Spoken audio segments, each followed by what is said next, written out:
हमारी जनरेशन का भारत के बारे में बात करना ज़रूरी क्यों है?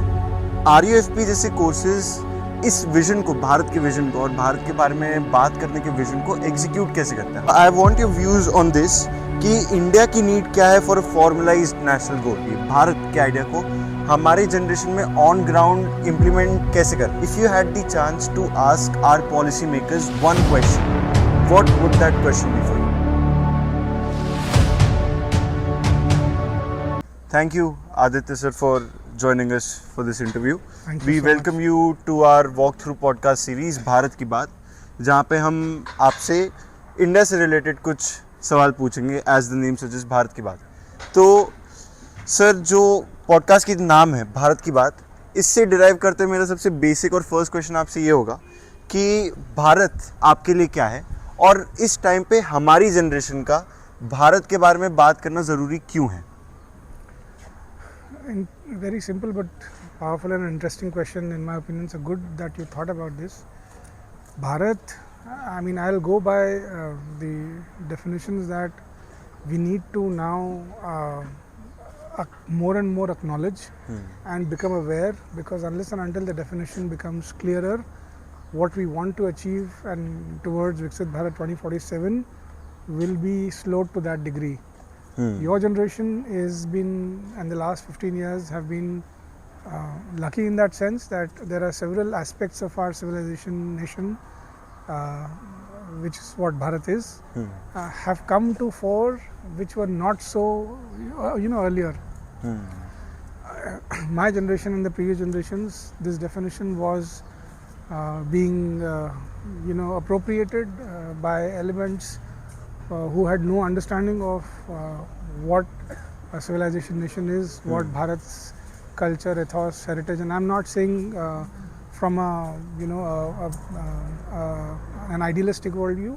I'm saying this from a very pragmatic point of view, and if you see, as more and more of this knowledge comes to the fore, you start to realize that the existing parameters with which we judge countries, nations, growth, etc., become not so well suited as they have been thought for last several decades, up until the early 2010s, and and आपने mention किया एक term civilisational nation state जो भारत है, ये हमको understanding India के course में सिखाया जाता है. तो इससे मेरा अगला क्वेश्चन आपसे ये होगा सर कि हमारे रिश्यूड यूनिवर्सिटी का जो कोर्स है, रिश्यूड फाउंडेशनल प्रोग्राम, आप उसके मेजर कंट्रीब्यूटर्स में से एक है. तो RUFP जैसे कोर्सेज इस विजन को, भारत के विजन को और भारत के बारे में बात करने के विजन को एग्जीक्यूट कैसे करते हैं? How do these eight ground level with in the students promote the idea of Bharat? So sir, जैसे आपके आंसर में आपने एक टर्म मेंशन किया, सिविलाइजेशनल नेशन स्टेट, जो हमको अंडरस्टैंडिंग इंडिया कोर्स में पढ़ाया जाता है फाउंडेशनल प्रोग्राम के अंदर. And as the designer of reissued foundational programme, आपके हिसाब से RUFP जैसे इनिशिएटिव्स इस टर्म को, इस विजन को कि भारत के बारे में बात होनी चाहिए, भारत के आइडिया को हमारे जनरेशन में ऑन ग्राउंड इम्प्लीमेंट कैसे कर रहे हैं? See, there are several aspects which went into the very thought of creating something like this. When we talk about a civilization nation, there are several things which we are saying and several things which we are not saying as well, right? Now, it is important. Now, first of all, why is it important to have something like this? Okay, all actions and output will depend and begin somewhere with a thought, and the whole idea behind foundation program is that we answer the basic questions which typically in the university system have not been answered, keeping the civilizational frame in mind, right? We begin with this very question, who am I, where we say self and society, right? Then we talk about who are we, which is where who are we as people, which is as a civilization nation, right? Which is we talk about understanding India. What are we dealing with, the global grand challenges, right? How do we think, principles of design, the Saundarya Bodh and the thought, beauty of that thought, systems thinking, how are things related to each other, and then technology and policy, that we need to think at scale, right?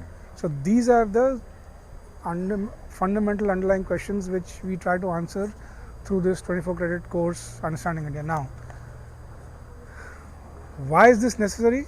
It's because we need to build the right set of thought first, where a lot of ideas will emerge from, which will translate into reality by the time you become leaders, your generation become leaders in the pursuit towards Viksit Bharat 2047. Right? So that's the underlying, and again, we are not talking about Viksit Bharat or Understanding India from a कि past बहुत अच्छा था. We are talking about from fundamental principles, knowledge, civilizational wisdom that has been timeless, right? We are not saying past was like beautiful and we need to go back there. Yes, several good things have happened in the last. Other civilizations also have contributed, and we need to learn. The whole idea is that wisdom has been timeless. We need to not dilute our identities in the philosophies and thoughts which have come from elsewhere. Instead, our own thought is so powerful, and it is becoming more and more visible as we go. One example of that is the measure called GDP. Right. This came up about in 1934 when it was presented in the US Congress as a measure of, after the Great Depression and all that, as a measure of nation's growth and progress. And of late we've been realizing that GDP is not really a true reflection of a nation's or a civilization's. You cannot measure civilization states growth in terms like GDP. Right?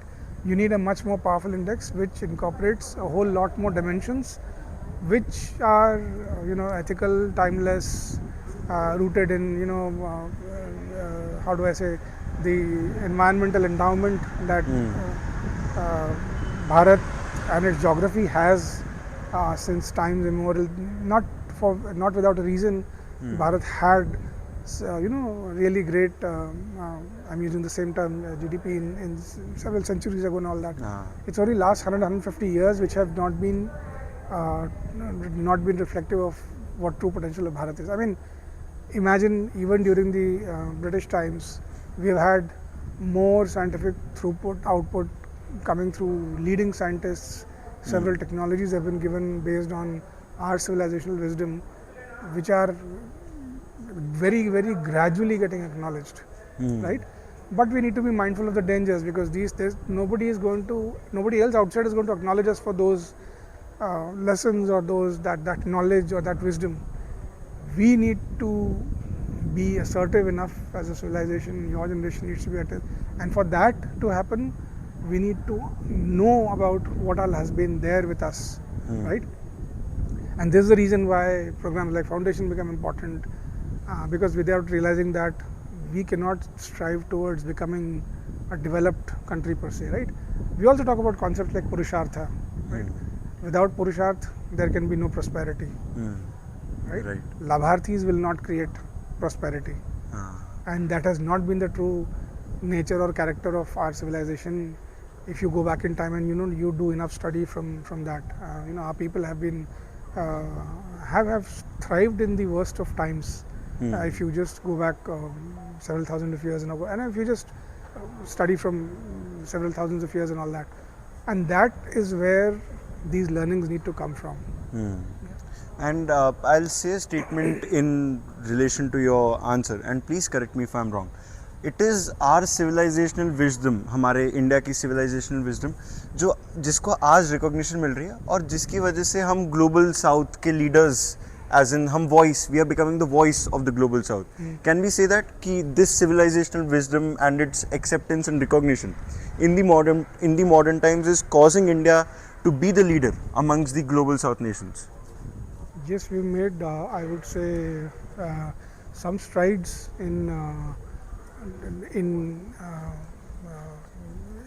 we've made some strides in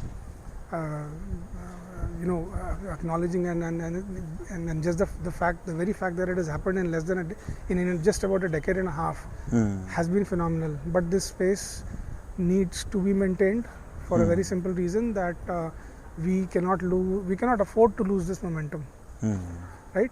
And it will take only one, how do I say, mistake for us to go back And lose it in all. 30 years in time, Yes. right? And your generation especially needs to be very, very mindful of that. We are seeing growth as a country, as a civilization, as peoples, given the extremely brittle and the world that we live in, right? And that is not happening without any reason. It is because we are realizing who we have been, and we must not lose sight of that thought, that work, and yeah. And in a certain, again, a relation to that question. So जैसे United states का एक national गोल रहा है, the great American dream. I want your views on this कि India की need क्या है for a formalised national goal just like the US has. See, Viksit Bharat 2047 is itself the national goal for us to move from where we are to who we need to become. Without that national goal, our efforts will go in all directions without meaning, and that's where the energy of the youth is lost, which was happening for several decades immediately after 1947, right? And Viksit Bharat 2047 is the first milestone that as people, as country, as nation, whichever definition you want to use, need to achieve, right? And there are truths which need to be acknowledged by current generations for us to be able to reach that goal first, right? US coined it for itself, right? And the very fact that we coin it for ourselves, there are several sections in our polity who end up kind of ridiculing the very thought of having a goal like this, and that says about what we are up against. And so Viksit Bharat 2047 needs to be defined. It needs to go beyond indices like GDP and all that alone. There has to be something known as Viksit Bharat Index, which Rishi Hood is thinking and working about. There are some truths that we as a nation, we as a civilization nation need to adopt. Your generation needs to adopt. Not just yours, but the current generations need to adopt. And I'm also, want to add a few more things. It is that civilizational knowledge, and which I keep repeating in our class, that we have not seen the so-called Gen Z protests that we've seen, in other countries around. There is something that lives in our homes. There is something that has lived in the homes of every, Bharatiya from times immemorial, that does not allow it to throw stones, that does not allow it to destroy property. That we are creators, right? And creation is sacred in our philosophy, and we need to be mindful of that, right? And this is what gives hope. This is what is a very strong foundation to creating Viksit Bharat 2047. And you mentioned about Viksit Bharat 2047, and I have a question regarding that following up. Sir, when we think about India and the global perception of India for once, it is hampered by things like poverty or certain things like non-privilege among people, be it through discrimination, be it through cultural stereotype that our country may possess. And इन सब की वजह से there is a statement that arises कि India कभी एक global super power नहीं बन पाए.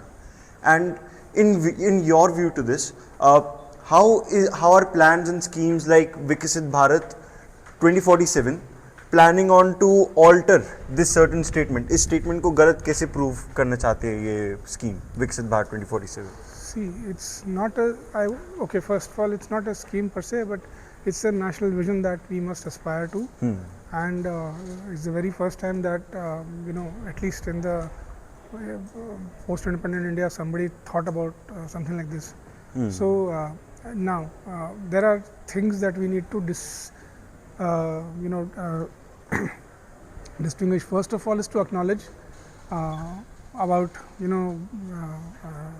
and then there is absolutely no harm in saying, okay, there are things, there are measures which are not which have not, and there are areas which have not been addressed to the degree to which it has been, and to that degree I believe we are adaptable and flexible in that sense, because we have that civilizational view. There are people from all dimensions of polity in our polity where we talk about, okay, this didn't work, that didn't work, and absolutely fine. But I also want to kind of highlight the fact that it is only because of the adaptability and the learning and learning with time that we've been able to change as well, right? If you really want to get into comparative mode, right? If you really want to do that, there is something that has allowed us to evolve, and that has given us a journey of 5,000 years, 5,000 plus years of our existence as civilization, despite everything that could go wrong. Yeah. So that's one, right? And as I said, there are these truths that we need to be mindful of. For example, India is a dharmic civilization nation. Second is that family as a governance system is absolutely how do I say, critical to that. Third is that we need to have governance which is decentralized, autonomous, and it is accountable, right? Then we need to understand that GDP alone is not a true measure of, in that sense of progress and all of that, right?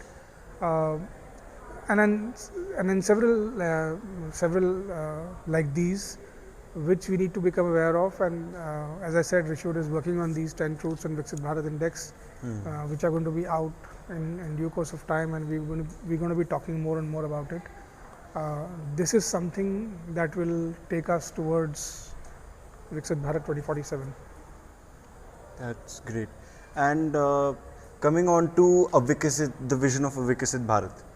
So World War II के पहले we saw a global order of the United Kingdom, and जिस basis पे United Kingdom खड़ा था, that was sheer industrialization. United Kingdom का gift to the world. Then after World War II, the US came into US became a global superpower और उसका global order आया, and इसका basis was based on economy and technology. And अभी we are shifting, we are seeing a shift in this global order in favor of China, जिसका basis है being a production powerhouse. ठीक, production बहुत अच्छे से कर सकता है चाइना. Now imagine sir कि आप और हम टाइम ट्रैवल करें 2047 में, जब ये विकसित भारत का जो ये विजन है ये एग्जीक्यूट और इम्प्लीमेंट हो चुका है. आपके हिसाब से इंडिया की ऐसी क्या स्पेशलिटी होनी चाहिए कि अगर 2047 में इंडिया का ग्लोबल ऑर्डर होता है तो उस स्पेशलिटी पे इंडिया का ग्लोबल ऑर्डर डिपेंड करे, जैसे यूके, यूएसए और चाइना का करता आ रहा है? See, as I said, there are several dimensions that will reflect what Viksit Bharat 2047 would look like. It is not a singular aspect on which this will rest on, right? You yourself mentioned UK, US, now China being the production powerhouse and all that.